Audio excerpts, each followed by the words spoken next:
Pencereden süzülür ayın ışığı. Otağımda sessizlik bir de mən. Yenə vərəqləyirəm köhnə tanışlığı. Hər sətirdə sən varsan, hər sözdə sən. Divardan asılan saatda dayanır, sanki o da bezib bu tekrar gedişdən. Yarımçıq bir şəkil qalıb masamda, gülüşün donub o köhnə kağızda. Mən səni axtardım hər bir addımda, amma sən itmisən dumanlı yazda. Yarımçıq bir ömür, yarımçıq sevgi bizi bizdən aldı zamanın rengi.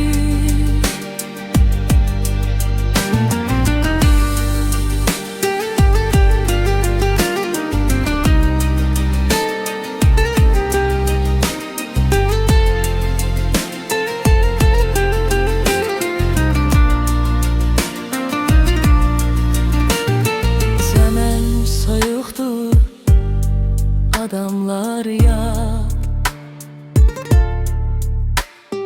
Sənin qoxun gələn yollar boş qalır.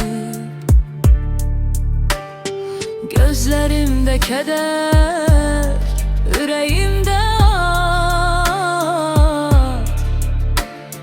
Xatirələr sanki bir dəniz olub daşır. Hardasan bilmirəm, kiminləsən sən. Bəlkə sən də məni çoxdan silmisən. Yarımçıq bir şəkil qalıb masamda, gülüşün donub o köhnə kağızda. Mən səni axtardım hər bir addımda, amma sən itmisən dumanlı yazda.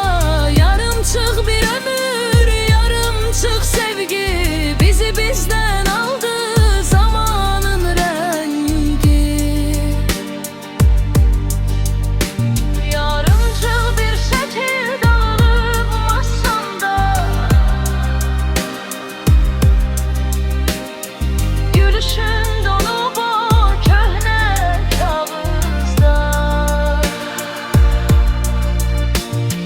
Mən səni axtardım hər bir addımda, amma sən itmisən dumanlı yazda. Yarımçıq bir ömür, yarımçıq sevgi